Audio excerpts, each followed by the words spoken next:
Narayanganj city corporation থেকে আবার mayor নির্বাচনের ঘোষণা দিয়েছেন সেলিনা হায়াৎ আইভী। এখন প্রশ্ন করতে পারেন যে এটা আবার এমন কি খবর যে আপনি সেটা নিয়ে একটা এপিসোড করলেন? হ্যাঁ, এটা এপিসোড করার দরকার আছে, কারণ সেলিনা হায়াৎ আইভী আপনারা জানেন ইতিপূর্বে তার নামে 12টি মামলা হয়েছিল। 12টি মামলা। এই 12টি মামলার প্রত্যেকটিতে তিনি জামিন পেয়ে এখন রীতিমতো নারায়ণগঞ্জে রাজনীতি করছে। কিসের রাজনীতি করছে? আওয়ামী লীগের রাজনীতি করছে। অনেকেই বলেন সেলিনা হায়াৎ আইভী হচ্ছে আওয়ামী লীগের ভিতরে সবচেয়ে ভালো এবং তার শরীরে কোনো দুর্গন্ধ নাই, তিনি পুত পবিত্র, এরকম মনে করেন। কিন্তু একটা জিনিস আমরা সবসময় ভুলে যাই। এক লোক গল্প করত যে আমার 4টা ছেলে, এই 4টা ছেলের ভিতরে সবচেয়ে ভালো যেটা, সেইটা গাছে উঠে মানুষের মাথা ভরে প্রসাব করে। আওয়ামী লীগের ভিতরে সবচেয়ে ভালো যে, সে হচ্ছে সেলিনা হায়াৎ আইভী, আপনাদের বা এরা বলা হয়ে থাকে। এই সেলিনা হায়াৎ আইভীর একটা ভিডিও আমরা দেখি। আসুন একটা ভিডিও আমরা দেখি।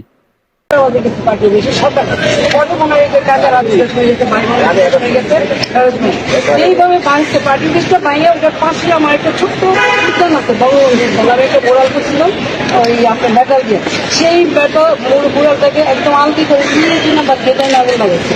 তারপরে এসে পাঠা কাটছে, চুলটা পাঠা কাটছে। তারপর পার্কে ঢোকার চেষ্টা করছে, এখানে লোক জিনিস পার্ক জেনে গেছে।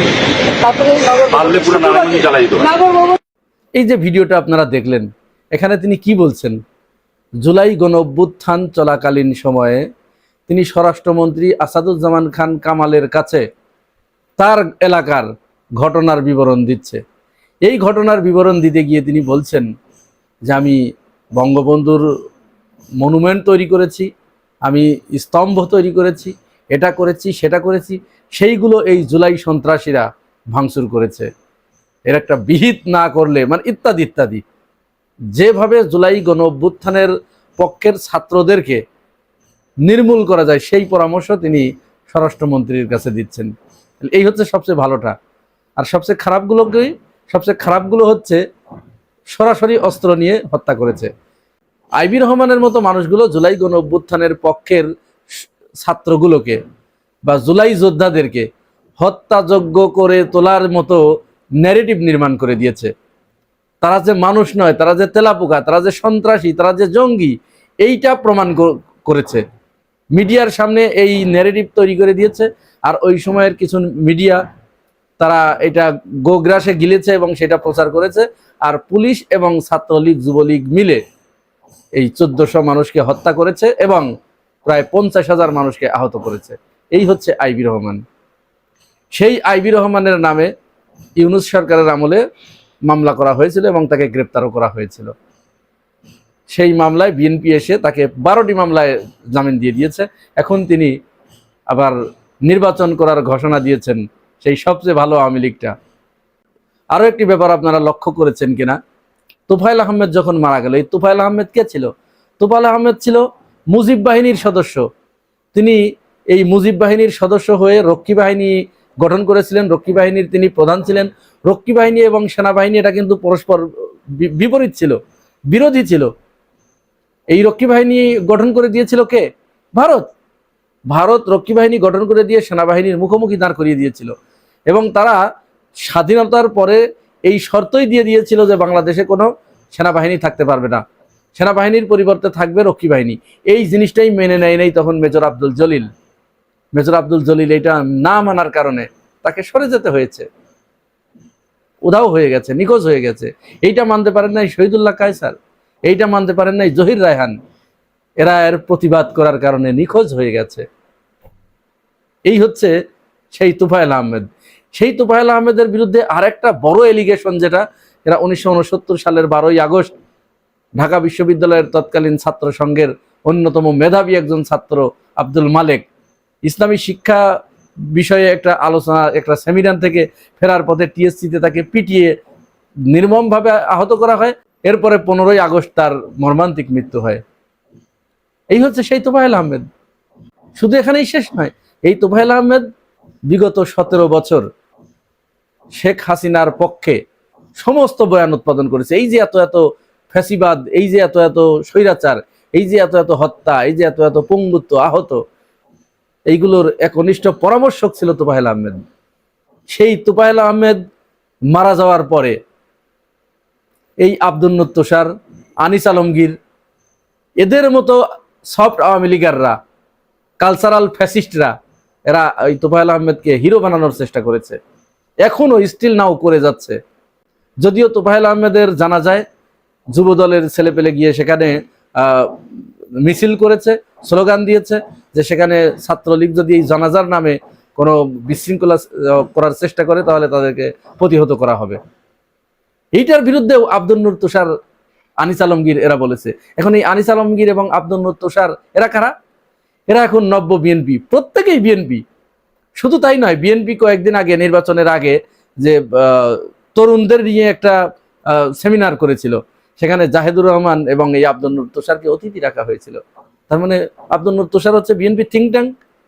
সেই বিএনপির থিঙ্ক ট্যাঙ্ক আওয়ামী লীগের এরকম একজন দস্যুর মৃত্যুতে তারা মায়া কান্না করে, তারা বয়ান উৎপাদন করে, তাকে হিরো বানানোর চেষ্টা করে। এই আব্দুল নূর তুষাররাই, এই জাহেদুর রহমানরাই, এই আনিস আলমগীররাই আইবি রহমানকে এখন সামনে আনার চেষ্টা করছে।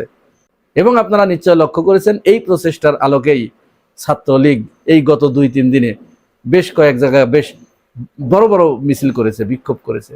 এই সুযোগ তাদেরকে করে দেয়া হয়েছে। বিএনপির নির্লিপ্ততায়, বিএনপির ভিতরে একদল আওয়ামীপন্থী দুর্বৃত্তের কারণে, একদল গুপ্ত বিএনপির কারণে এই সুযোগগুলো তারা পেয়েছে। বিএনপির সবাই কিন্তু খারাপ নয়। বিএনপির ভিতরে বড় একটা অংশ, এবং এই সংখ্যাটাই বেশি, তারা বাংলাদেশের পক্ষে, তারা এদেশের মাটি ও মানুষের পক্ষে। তারা শেখ হাসিনা যে অন্যায় অপকর্ম করেছে এইটার বিপক্ষে। তারা চায় শেখ হাসিনার বিচার হোক, আওয়ামী লীগের বিচার হোক। কিন্তু ওই যে মুষ্টিমেয় যে কয়েকজন আছে, এরাই এখন বিএনপির থিঙ্ক ট্যাঙ্ক। সুতরাং সিদ্ধান্ত তো আসে ওইখান থেকে, এরা ওইখানে সিদ্ধান্ত দিয়ে বসে থাকে। এরা এখন বিএনপিকে পরিচালনা করছে, যার কারণে এই ত্যাগী নেতাকর্মীদের কোনো ভ্যালু নেই। এই যে যেমন আসাদুজ্জামান রিপন, বিএনপির সিনিয়র একজন নেতা, তিনি বলেছেন যদি বিএনপি এই জুলাই গণভোট বা এই জুলাইকে ধারণ না করে তাহলে আরেকটা বিপ্লব সংগঠিত হবে। ছাত্রদলের সাবেক সভাপতি শাহাবুদ্দিন লালটু, তিনি নিয়মিত বিএনপির বর্তমান এই কার্যক্রমকে ক্রিটিক করে যাচ্ছে। কিন্তু বিএনপি কার কথা শুনে? বিএনপি তো ওই যে পরামর্শক হচ্ছে জাহেদুর রহমান, পরামর্শক হচ্ছে তো জাহেদুর রহমানকে, জাহেদুর রহমান হচ্ছে এই আনিস আলমগীর, তারপরে ওই আব্দুল নূর তুষার, এদের বন্ধু। এখান থেকে যায় আর সেটাই জাহেদুর রহমান প্লেস করে, তারেক রহমান সেটাই গ্রহণ করে। এটাই রিয়েলিটি, এটাই বাস্তবতা।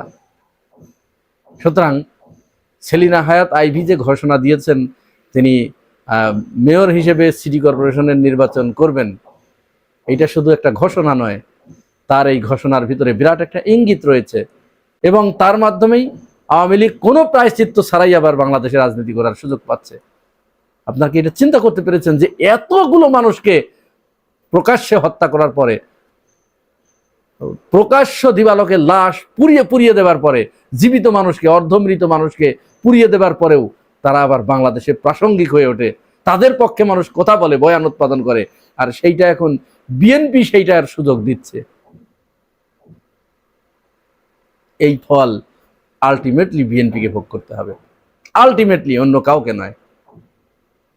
কারণ জামাত ইসলামের সামনে যত বিপদ হোক, সমস্ত বিপদ মোকাবেলা করে তারা প্রয়োজন আন্ডারগ্রাউন্ডে চলে যাবে, তাদের ওই অভ্যাস আছে, তারা আন্ডারগ্রাউন্ড রাজনীতি করবে। কিন্তু বিএনপি কোথায় যাবে? বিগত 17 বছর আপনারা বিএনপিকে যেরকম দেখেছি, বিএনপির অনেক নেতা আওয়ামী লীগে চলে গেছে, সেটা করবে। আওয়ামী লীগের ভিতরে বিএনপির কোনো দালাল নাই, একটাও নাই, নট এ সিঙ্গেল পারসন। কিন্তু বিএনপির ভিতরে অসংখ্য আওয়ামী লীগের দালাল আছে, অসংখ্য, এবং এই সংখ্যাটা বিরাট। এই তারাই এইখানে এই দেশে আওয়ামী লীগকে ফিরিয়ে এনে রিকনসিলেশনের মাধ্যমে তারা এখানে একটা রাজনীতি করতে চাচ্ছে। আওয়ামী লীগ তো রাজনীতি করবে, করুক, কিন্তু যেটা করেছে তারা সেইটার যথাযথ জবাবদিহিতা করে, যথাযথ বিচার মোকাবেলা করে, তারপরে এদেশের জনগণ যদি তাদের গ্রহণ করে তাহলে তারা রাজনীতি করবে। 17 বছরের বিভীষিকাময় পরিস্থিতি, এইটা যদি আমরা সহজেই ভুলে যাই, তাহলে এই জাতির জন্য আরো বিরাট কিছু অপেক্ষা করছে। প্রিয় ভাই ও বোনেরা, এই পুরো বিষয়টাকে আপনি কিভাবে দেখেন? আপনার মতামত জানাবেন মন্তব্যের ঘরে। আর আপনি যদি আমার এই চ্যানেলে নতুন হয়ে থাকেন, তাহলে চ্যানেলটি সাবস্ক্রাইব করে পাশে থাকবেন। আজ এ পর্যন্তই। ভালো থাকবেন। আল্লাহ হাফেজ।